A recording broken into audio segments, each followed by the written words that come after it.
What's up, guys? Welcome back to High Fidelity TV. We are in episode 8. I'm your host, Joseph No. I'm here with my co-host, Edwin Lee. What up, Joseph? And like I said, we're here for episode 8, The Ballad of the Lonesome Loser. You can follow us on highfidelitytv.wordpress.com. Email us at highfidelitytvpodcast@protonmail.com. And follow us on Instagram at High Fidelity TV Podcast. Alright, so in this episode, we're just going to be talking about, like I said, episode 8, The Ballad of the Lonesome Loser, the Simon-centric episode. This episode was written by Solomon Giorgio and directed again by Jeffrey Reiner. So pretty much the last couple of episodes, actually from episode 3 to 8, they're all written by someone besides the showrunners, Veronica West and Sarah Kashurka. So it's cool that we got a little diversity in perspective. But it's going to be the last one, actually, to be written by someone other than the showrunners, Veronica West and Sarah Kashurka. So, like I said, this is the Simon-centric episode.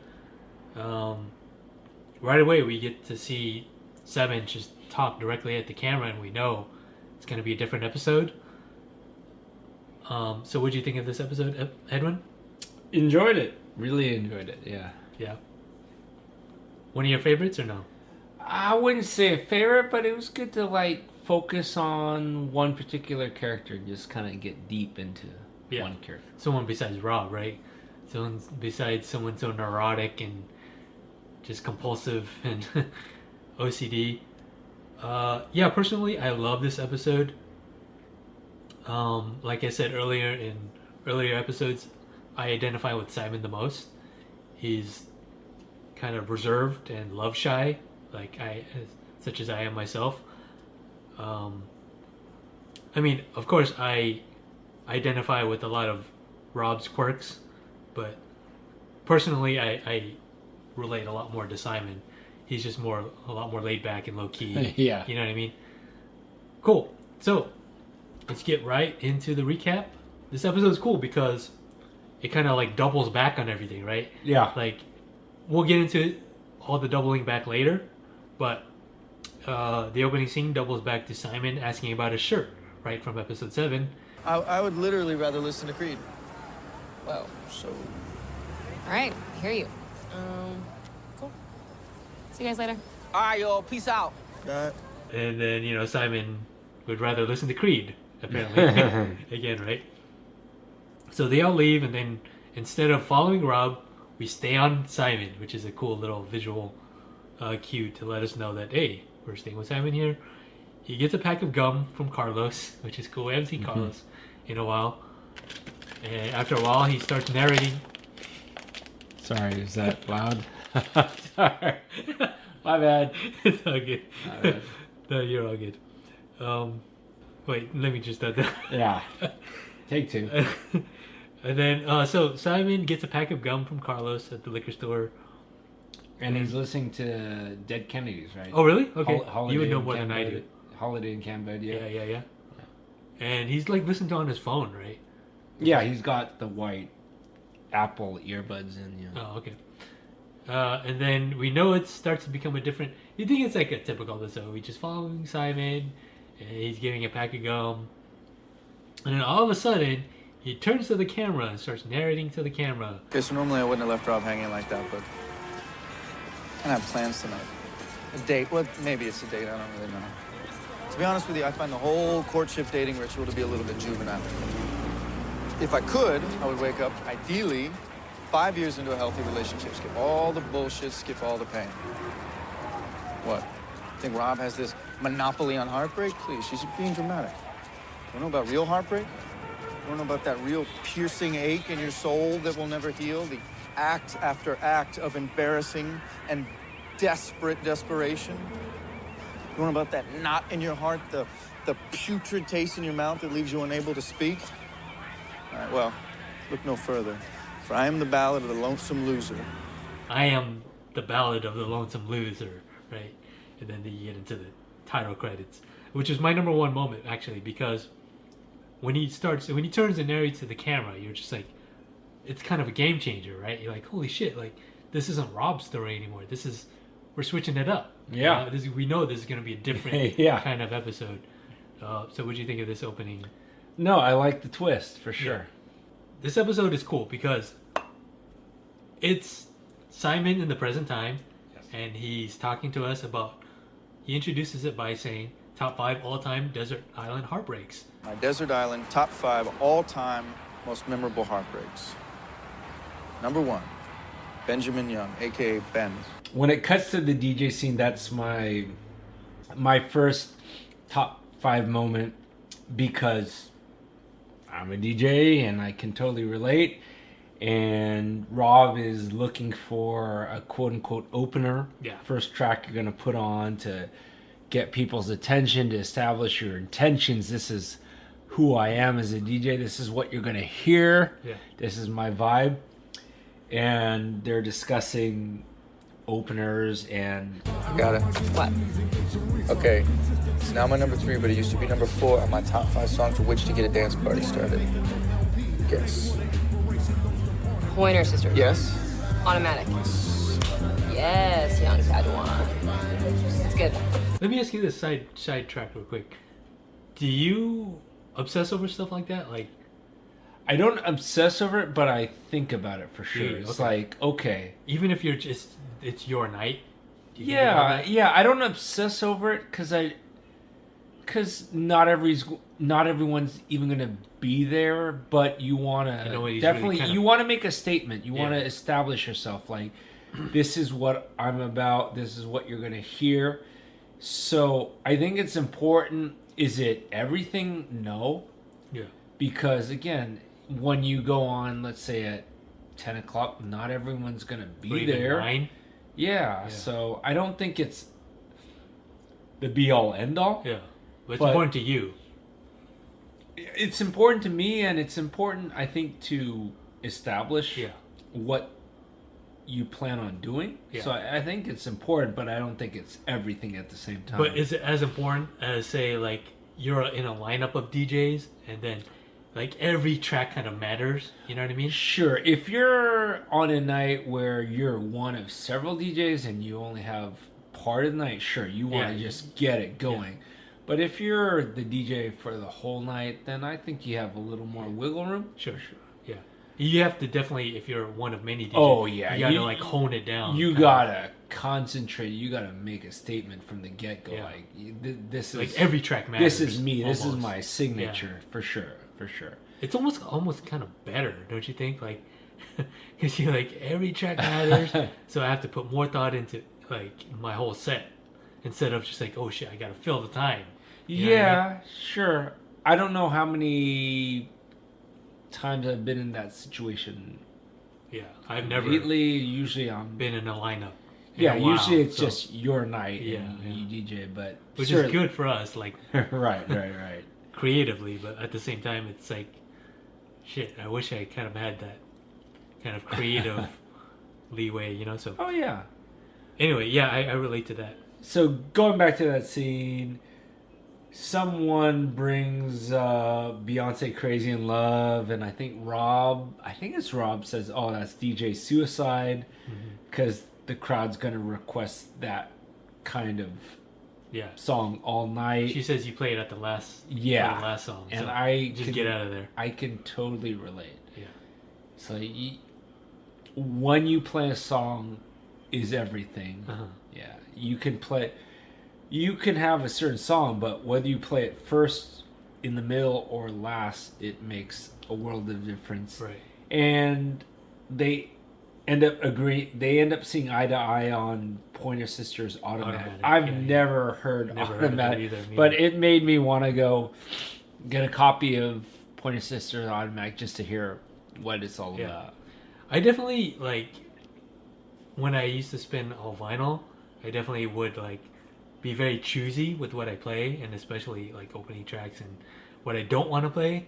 But now that, you know, I'm of the digital variety, of the digital age of DJs, I kind of like, I don't particularly like requests, but it does really help me. You know what I mean? It gives me an idea of, oh, what they want. You know, okay. Sure. And sometimes, like, you don't know what to play. Sometimes you get into that like Sure. space where like, oh shit, like you get that anxiety.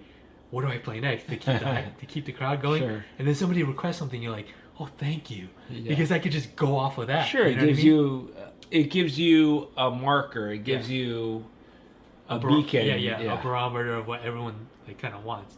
Not maybe everyone, but like especially like maybe the niche of that. Sure, at least crowd. somebody. Yeah, exactly. So like I almost kind of want to go to this point where I see like some K-pop DJs on Instagram that like when they have a gig, they'll be like, "Hey, I'm playing an all K-pop set tonight. Drop your request in the comments, and I'll see if I can get to it." I'm of that variety of now where I'm thinking of doing that. You know what I mean? Just to help me, just to help Sure. me like get a sense of what these people want. Sometimes if you're in a new venue, Yeah. it gives you an idea of what they kind of want to hear. You know what I mean? But anyway, that's just a long preamble of saying, we understand what Rob's going through. Anyway, back to the show. Simon meets Ben at the bar. Sorry, am I making you uncomfortable? No, not at all. I just wanted to stand next to the most handsome man in the room. Right, and you realize I've seen that guy before. That was the guy in the last episode. The guy. I didn't get that right away, but Oh, I definitely recognize that guy. He's Okay, like, good. okay, that was the guy that the Hammer was saying that this is the best record so store you got a good eye. in Brooklyn. And you're like, or when I saw it, I was like, I think that's the guy, right? And yeah, I was pretty sure, but Yeah. Anyway, he says, drops a pickup line. I just wanted to stand next to the most handsome man in the room. And then Simon gets the quirky pickup lines are the lowest form of first impressions. And Ben ends up asking him to dance. And we find out Simon is not the dancing type of guy. That's my number 3 moment. Do you want to dance? Dance? No, I don't. I'm not really a dancing type of guy. Okay. well, that whole pickup line thing, I think Simon said something to this effect that if you're attracted to that other person can say the Exactly, cheesiest yeah. line, Yeah. but you'll still smile, you'll still laugh, you'll still eat it up because you're attracted to that Exactly. person. So They get away with murder. yeah, man, when you're attracted to someone else, you'll be okay with the Sure. cheesiest of pickup lines for sure. Exactly. So, and then, Ben recommends them to go someplace else. So they go to a drag bar. And Oh, sorry, before you go any further, the guy, Ben, says, do you want to go somewhere else? This DJ sucks. Oh, right. Yeah. And I was like, whoa, this is showing what Ben's like. Ben's got horrible music taste. Yeah. Ben is... Well, he's more pop variety. Pop Yeah, Ben's whatever, because Rob's putting a lot of thought Yeah, into sure. it. Yeah. Simon's on the same page. They agreed. The Pointer Sisters. You got to play this, and then this. Yeah, you would think this loser Ben's like, oh, this DJ sucks. Yeah. And I was like, oh, Yeah, this I guy's- thought Simon would kind of be offended by it. But again, like you said, he's right. He's blinded. He's thinking with other parts of his with the body. with the smaller head. So yeah, they go to the drag bar. He finds out Ben is the cool lawyer, Aaron Brockovich lawyer, Or at least that's what Ben that's what he says. says. He is. Yeah. No, I'm a cool lawyer. Like Aaron Brockovich? I'm a male Aaron Brockovich. Darren Brockovich? Darren Brockovich. Simon. We find out a lot more about Simon too. This is what's great about this episode. We just get a lot more insight to Simon, whereas before he's just like a side character. Yeah. You know, someone who's helping out Rob. Well, I went to grad school for communications engineering, satellites, broadband, stuff like that. Yeah. But I took a hiatus many years ago. So. There's nothing wrong with a break. Eventually, Simon and Ben start making out. So yeah, we move on quickly. It's pretty much Simon narrating. They spent every day together for the next 2 months. A cool musical choice I want to point out here. We hear the song La Première Bonheur du Jour. We spent practically every day together for 2 months.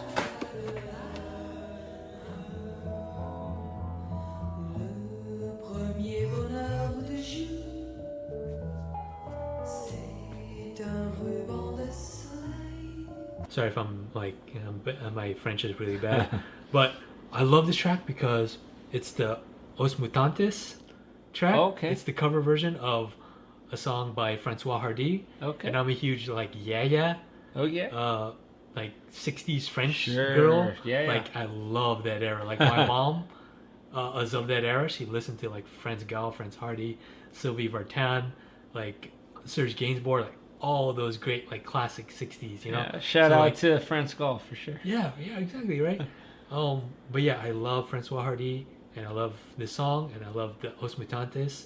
I don't know if I didn't know they did a version. Yeah, when I heard that on that, I think it's like their first album, which is mostly like completely like psychedelic rock kind of songs. Yeah. But they had that cover in the middle of the Cool. album, and I'm like, holy shit. Very cool. Yeah.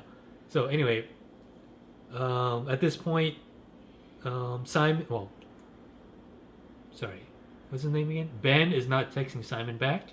Oh yeah, at the then- Allied. Yeah, and then there's a scene in the record store where Simon's looking at his phone and he's asking. He's obsessing. I think he's asking Rob. Blue means my message got delivered. Yeah. Well, that's at the bar, but yeah, at the. It starts at the record store, right? Okay. He's like, he texts Yeah, he's getting Ben, all and he gets insecure. Yeah, he's getting all OCD. Probably a trait he picked up from Rob. Rob's telling Ben. Well, Rob is telling Simon. Sorry, all these names confuse me. Rob is telling Simon to delete Ben's contact. She's like, "You're obsessing over your exes. It's a bad look. It's a bad look." Rob always thought Ben was a douche. I never wanted to say anything about this because I know you like him, but never trusted him. He's such a douche. He did tell me you sucked as a DJ. Fucking douche. Simon tells Rob, he did tell me you sucked at DJing, Oh, right. which Yeah, that's probably which solidifies the fact that Ben is a douche. sure. Yeah. Okay, so this episode is moving fast along through time because Yeah. this pretty much has to cover a year's worth of time, right? From I don't know, Rob's breakup with Mac to the current time, you know. So it's cool that it gives us a barometer of the timeline, you know. Yeah. And it just speeds through what pretty much Simon's been up to, and then we meet Simon's roommates, River, Dallas, and Link. Great name. Hey guys, I'm looking for a shirt. Oh, is it the shirt with the band that no one likes? Or the shirt with the band that no one knows. So you can tell they're a little judgmental. That or they just say what's on their mind, and you know, that's cool. Number 2, oh yeah, so we're going down the list of his heartbreaks. Number 1 was Benjamin Young, and then number 2, surprisingly, Benjamin Young again. Right. He's like, when they see each other again, he's like, he says he's sorry I disappeared on you. Ben says to Simon, and so then Simon pretty much accepts his apology and says he edited my memories as if we were never apart. Is that a good line of thinking, good psychology, Edwin, or is that a No, I don't. it's very toxic? Huh? Yeah, I don't think that's good at all. Yeah, because he's just pretty much excusing him of Yeah. all the things he's done to him just because he. Which surprised me that, okay, Benjamin Young went from breakup number 1 to breakup number 2, but then he goes to breakup number 3. I'm like, what? Right. What's going on? Yeah, well, we're getting to that. So before that, in the doctor's office, he's got chlamydia, and this is a kind of a cool scene because, you know, he's worried, and Rob's like flipping his dick or something. She's like having some fun with his paranoia, and if you're unfortunate enough to be in that situation, you know what Simon's going through. He's just like worried as shit that he's, you know, got something more serious. Thankfully, he's HIV negative, and he's just got chlamydia. Gets a shot of antibiotic in the ass, and so back to the present. Simon is shopping for a shirt, and I like how it cuts back and forth. Every time we cut to the present, like Simon's like in his room, like sulking because he's like reminiscing, right? He's like he's talking to us in his room, and then every time we go to the flashback, we see him like having fun or with Ben. So he said, number 3, Benjamin fucking Young. Speaking of fun patterns, number 3 on the list. Benjamin fucking Young. You gave me chlamydia, he says, and then Ben comes over and explains he was sleeping with one other guy, but cut it off as soon as they hooked up, meaning as soon as Ben and Simon hooked up, right? And then Simon accepts the apology, and they officially become boyfriend. What'd you think of their relationship so far at this point? Yeah, I still think Ben is not a good guy. Yeah. I never believed in him, never thought he was good. Yeah. Definitely toxic, but from Simon's perspective, you can relate, can't you? Sure. Just like, oh yeah. he's just so infatuated, not only infatuation, but maybe he does genuinely care about this guy. Well, at this point, I don't know in the episode where it is, but when Simon mentions Sylvester and Ben's like, who? And Ben doesn't know anything about Sylvester, and Simon goes on. Yeah, that's the next scene. Is it around this part? Yeah. Oh, Sylvester, nice. Who? The song is Sylvester. This is not a woman singing? No, not technically, but in some way, kind of. Sylvester didn't really care about pronouns. He was the first openly genderqueer artist to have a radio hit. I think it says a lot where they're coming from two different worlds. Yeah. It's like, because Ben pretty much is like, I didn't know you like disco. yeah, Because it's kind of poppy. And yeah. then, And Simon drops like some serious signs This is on Ben. my number 2 moment right here, because again, it says a lot about both of them as characters, especially Simon, because he's like you said, he's dropping a lot of music knowledge, right? He's like, disco's not pop, disco's disco. It's the sound of liberation, right? Yeah. It's like, he's like, damn you, Edwin. Ah, these cats. It felt like the right moment. I love you.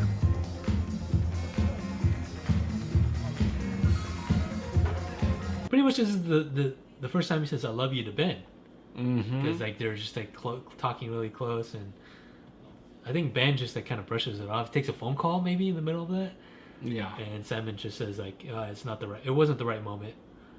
It was my number 2 moment, just for the fact that it portrayed so much in so little in one scene, you know, Mm-hmm. about the both of them. You have anything more to add to that? No. Okay. Back in the present, Simon's wearing the new shirt that he bought at the store. He says, I look like a bowler from the 80s. Yeah. Number 4 on the list, Timothy Marshall. I'm just kidding. It's Ben. Of course, it's fucking Ben. So at this point, we get it. This top 5 list is going to be about Ben. Right. Anything you want to add to that, or? Yeah. At that point where it's like number 4, Ben's got something special going on with work, and he gets a shirt for Simon, and he says, oh, you don't have a shirt younger than Betty White, which explains why that short sleeve gray shirt is so important to Ben. He's got memories attached to it. So when he goes to that one boutique store and is trying to get that shirt, he comes full circle. It explains why Okay, yeah, good point. I he didn't wants think to about replace that. that shirt. Yeah.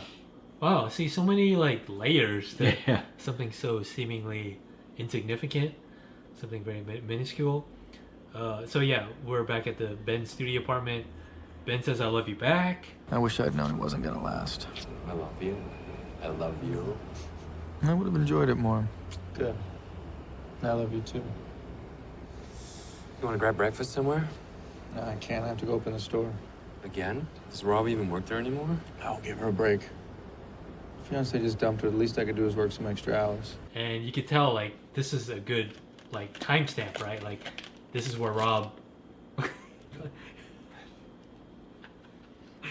this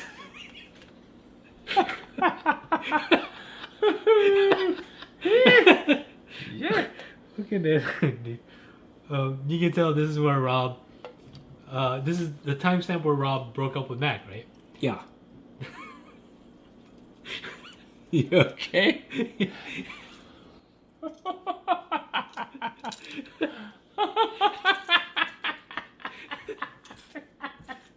Oh my god. Oh my god. No, please. Okay.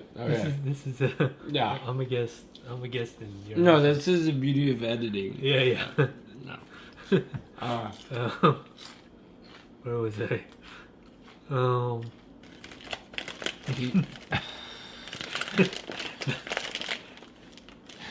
This is some ASMR. It's right here.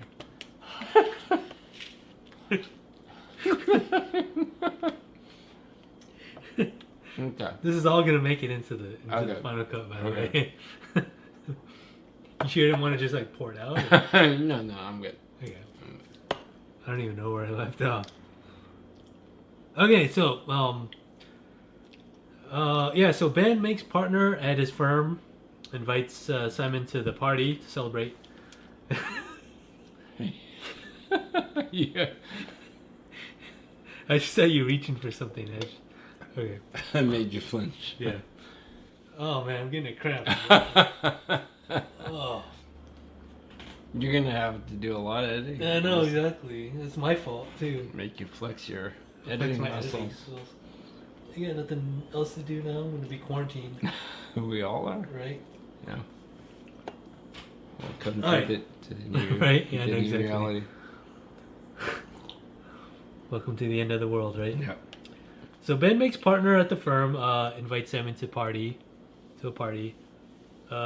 Simon asks, Ben asks Simon to move in with him. So this is where like Ben is like actually returning all of his affection, right? Yeah. Move in with me. What? You won't have to worry about rent, and you can quit your job and go back to school or find your passion, whatever that is. I just want you to be happy.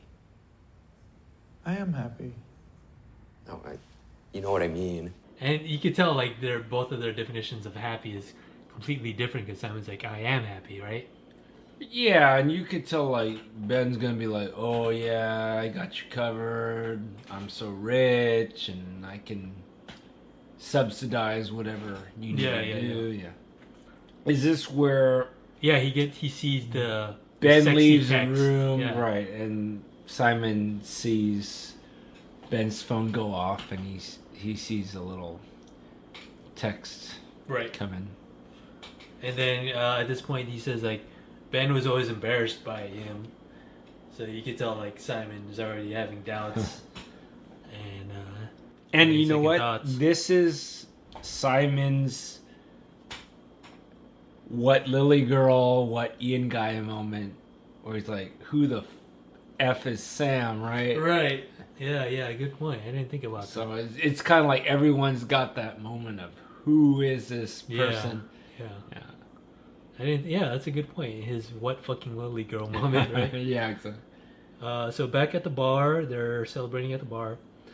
You could totally tell Simon's obsessive paranoia, like shining through, right? Yeah, he says something about that. What's that line? The problem with me is I'm pathologically insecure. I think that's his line. Yeah. Which explains him. I can relate somewhat.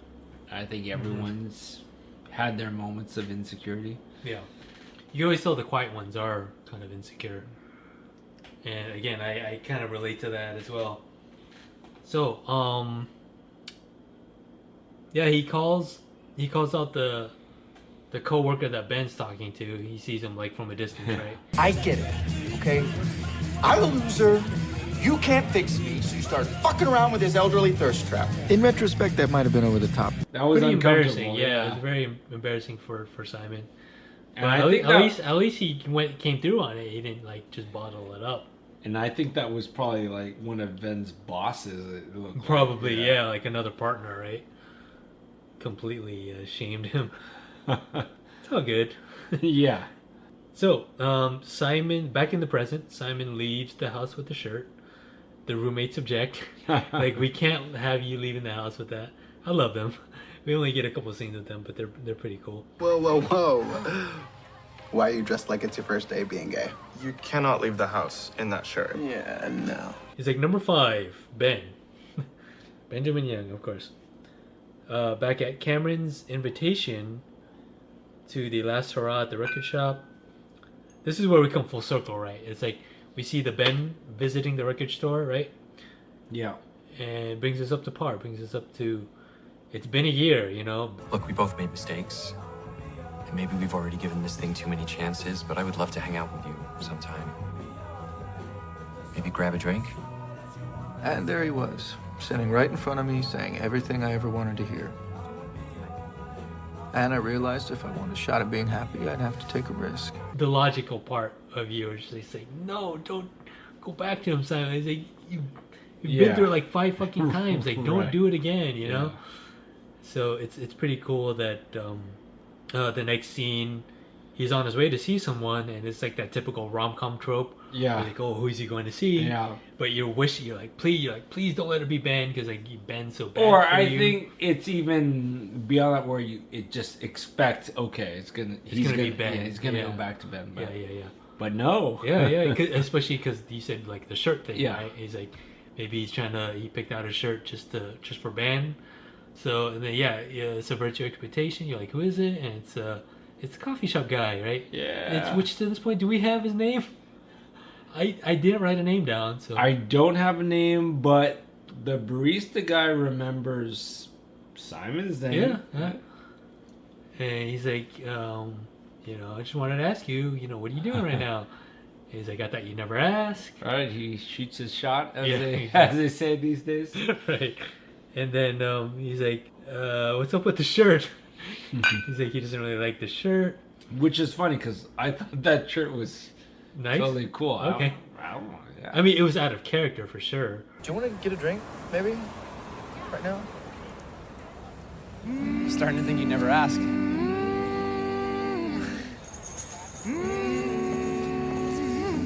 What's with the shirt? Yeah, everyone was hating on the shirt. His roommates was hating on the shirt, and the barista guy was like, "Oh, yeah." It's another mood. I thought it was a cool It's shirt. another shade of Simon's, personality. But I guess not everyone sees it that way, and just hating on it because he's like, it's not really you.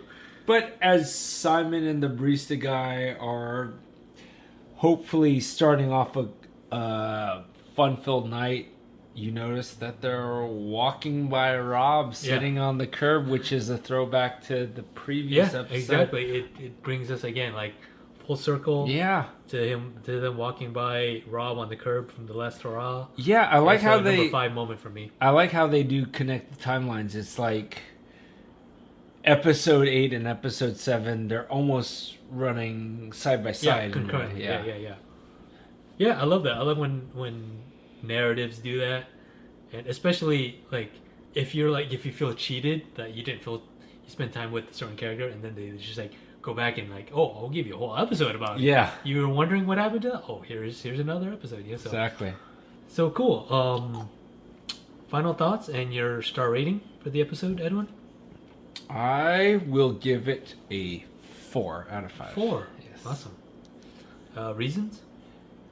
No, I did like that they focused on a character other than Rob, but I felt like it just was more of the same of like they were trying to prove this point, like, okay, Simon is stuck in this